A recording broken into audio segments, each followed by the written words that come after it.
कभी अगर बनना हो तो बाज बनना, लेकिन तोता मत बनना। तोता तो बहुत बोलता है, ज्यादा ऊंचाई तक नहीं उड़ सकता। बाज बहुत कम बोलता है, सबसे ऊंचाई तक उड़ता है और बाकी पक्षियों का राजा बाज होता है। आज मैं आपको ऐसे 5 पॉइंट बताऊंगा जो हर इंसान को बाज से सीखना चाहिए और लाइफ में बहुत बड़ी लर्निंग है इन 5 पॉइंट में। बात आती है पहले लेसन की, ईगल फ्लाई अलोन। बाज अकेले उड़ता है बाकी पक्षियों के मुकाबले और सबसे ऊंचाई पर उड़ता है। बाज अकेले उड़ेगा, कभी भी पक्षियों और चिड़ियों के बीच में नहीं उड़ेगा। बाज हमेशा अकेले उड़ेगा या बाज के साथ उड़ेगा। और इससे ये सीख मिलती है हमें हमेशा छोटी सोच वालों से दूर रहें और अकेले रहें। यही वो समय है जब हम खुद को जानने का असली मौका मिलता है। बात आती है दूसरे लेसन की, पास्ट का विजन बहुत ज्यादा क्लियर होता है और स्ट्रोंग होता है।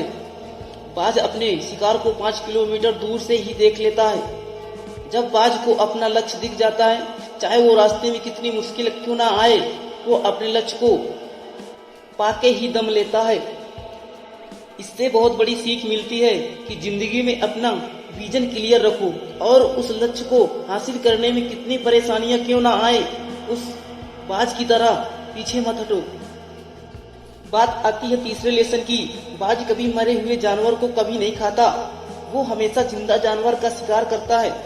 इससे हमें ये सीख मिलती है कि जो हमारा पास्ट है वो मर चुका है, तो अपने मरे हुए सड़े हुए थॉट्स पे ध्यान मत दो और अपने आने वाली ताजी फ्रेश थॉट्स पर ध्यान दो।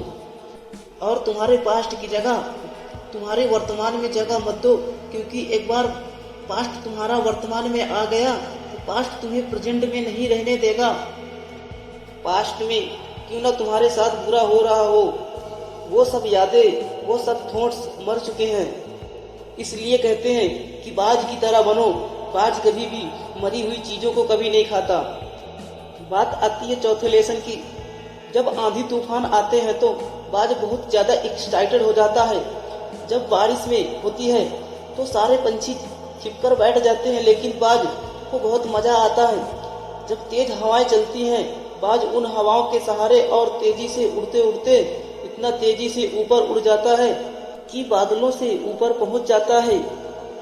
इससे बहुत बड़ी सीख मिलती है कि मुसीबत में मजा ढूंढो। और नेपोलियन हिल ने कहा था, हर चुनौती अपने साथ बहुत बड़ा अवसर लेके आती है। बाज की तरह तुम भी अपने अवसर पहचानो। जिस दिन अपने अवसर को पहचान लिया, सारी मुश्किलें तुम्हारे नीचे होंगी, तुम उन मुश्किलों के ऊपर होगे। बात आती है 5वें लेसन की, बाज अपने घोंसले से सॉफ्ट घास को निकाल देता है ताकि जो बाज का बच्चा है उसमें कंफर्टेबल ना हो सके, क्योंकि घोंसले में कंफर्टेबल हो गया वही रहना पसंद करेगा, लेकिन बाज ऐसा होने नहीं देता है। बाज एक पक्षी है, उसे ये भी पता है there is no growth in comfort zone. हम तो इंसान है, इंसान होने के बावजूद कुछ भी नहीं समझते। आप जितना कंफर्ट जोन में रहोगे, आपकी लाइफ आने वाले समय में उतनी से ज्यादा अनकंफर्टेबल हो जाएगी।